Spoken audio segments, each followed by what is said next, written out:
The year is 1912, Villisca, Iowa. A quaint, unassuming town nestled in the heart of America, a small town where life moves at a slower pace. Neighbors know each other by name, and children play freely in the streets, their laughter echoing through the air. It's a place where everyone feels safe, where the community is tight-knit and supportive.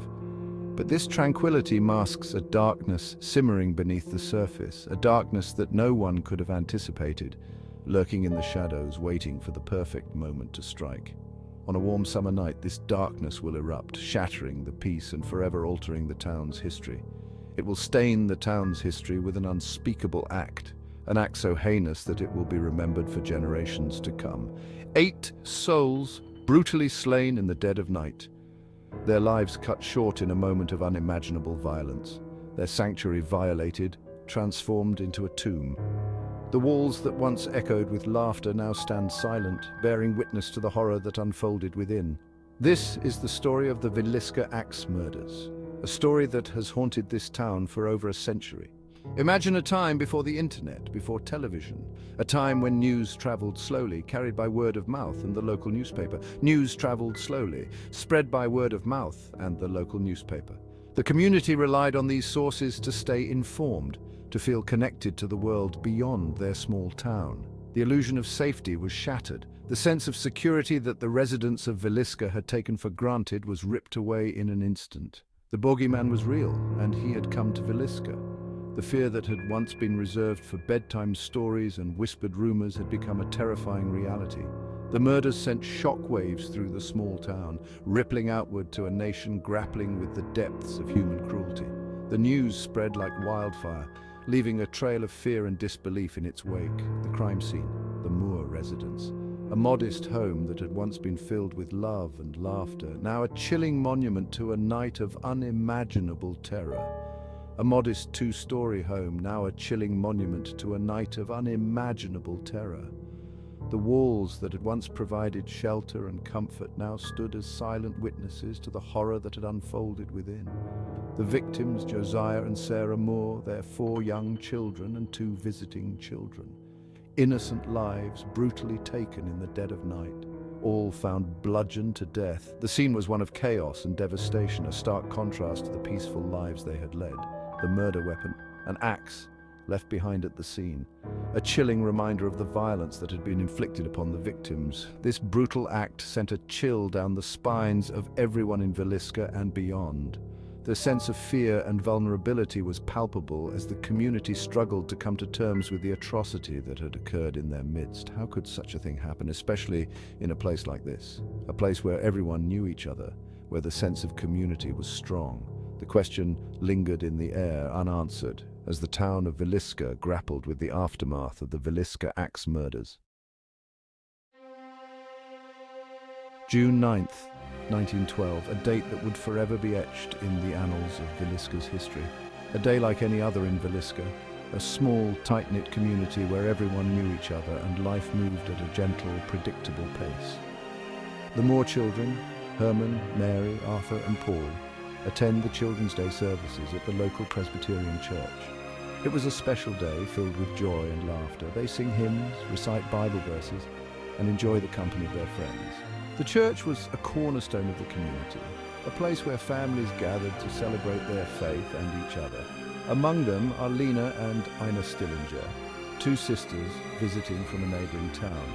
They were close friends of the Moore children, and their presence added to the day's festivities. The day progresses with a picnic lunch on the church lawn. Families spread out blankets, sharing homemade dishes and stories. Laughter and the scent of fried chicken fill the air. Innocence reigns. The children play games, their laughter echoing through the warm afternoon. As evening descends, the Moore children invite Lena and Ina to spend the night. It was a spontaneous decision, one that seemed perfectly natural in the close-knit community. Their parents, Josiah and Sarah, happily agree. They were known for their hospitality and kindness, always welcoming friends and neighbors into their home. It's a common occurrence, children sleeping over at each other's homes. The Moore household was often filled with the sounds of children playing and laughing. Around 7 p.m., Josiah and Sarah return home from church with their guests. The sun was setting, casting a golden glow over the town. They settle in for the evening, the children playing games while Sarah prepares a late supper. The aroma of freshly baked bread and stew filled the house. After dinner, the children prepare for bed. They change into their pajamas, brushing their teeth and whispering excitedly about the day's events. The Stillinger sisters share a bed in the downstairs guest room. They giggle and chat, their voices a soft murmur in the quiet house. The Moore children retire upstairs to their respective rooms. Each child had their own space filled with their favorite toys and books. Josiah and Sarah likely stayed up later, reading or talking quietly before joining their children in slumber. They cherished these quiet moments together, reflecting on the day's blessings.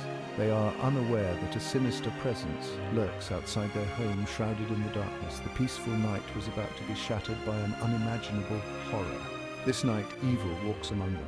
An unknown figure, cloaked in shadows, moves silently through the streets of Villisca, bringing with it a sense of dread and foreboding.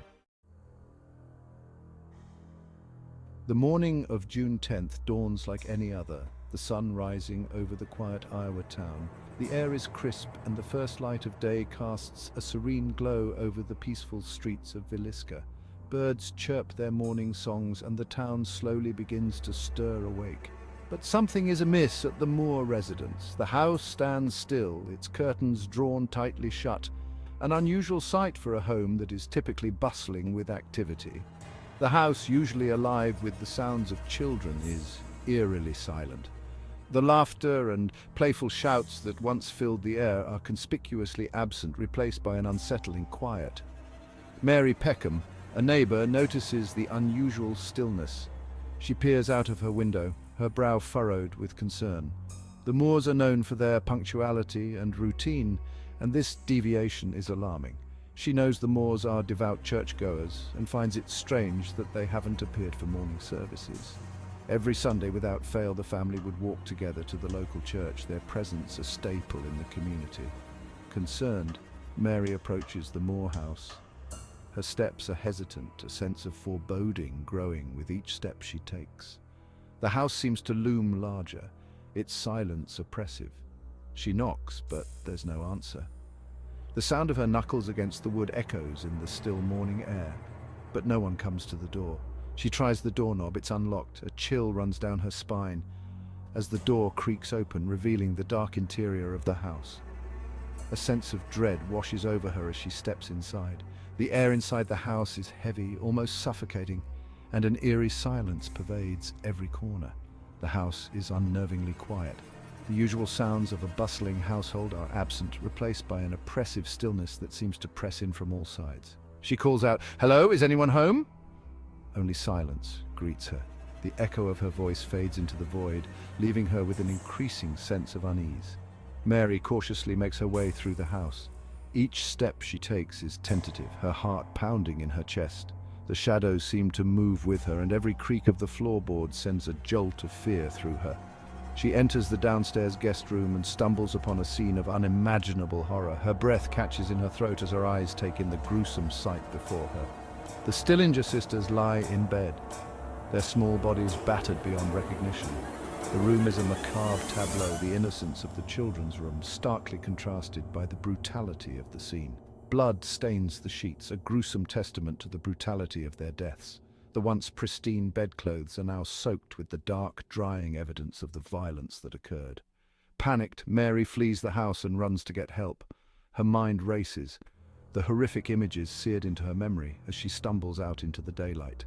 Her screams pierce the morning calm, alerting the town to the nightmare unfolding on their doorstep. Neighbors rush out of their homes, drawn by her frantic cries. The sheriff arrives to find a scene of unspeakable carnage. His face pales as he takes in the extent of the horror within the Moore house. 8 bodies brutally murdered in their beds. The sight is almost too much to bear, a chilling reminder of the fragility of life. The victims, Josiah, Sarah, Herman, Mary, Arthur, Paul, Lena, and Ina, all gone. The town of Villisca is left to grapple with the shock and grief of losing an entire family in such a violent and senseless manner. The community gathers, their faces etched with sorrow and disbelief. The tragedy has shaken them to their core, leaving a lasting scar on the fabric of their small town. News of the massacre spreads quickly, the headlines capturing the horror that has befallen Villisca. The once quiet town is thrust into the national spotlight, its name forever associated with one of the most gruesome crimes in American history. Investigators swarm the scene, searching for clues that might lead them to the perpetrator. The brutality of the crime leaves them baffled, and the lack of clear evidence only deepens the mystery. Suspects are questioned and theories abound, but the case remains unsolved. The shadow of the Villisca Axe Murders lingers, a haunting reminder of the darkness that can lurk beneath the surface of even the most idyllic communities. As the sun sets on Villisca, the town is left to mourn and remember. The events of that fateful day are etched into their collective memory, a somber chapter in the history of their once peaceful town.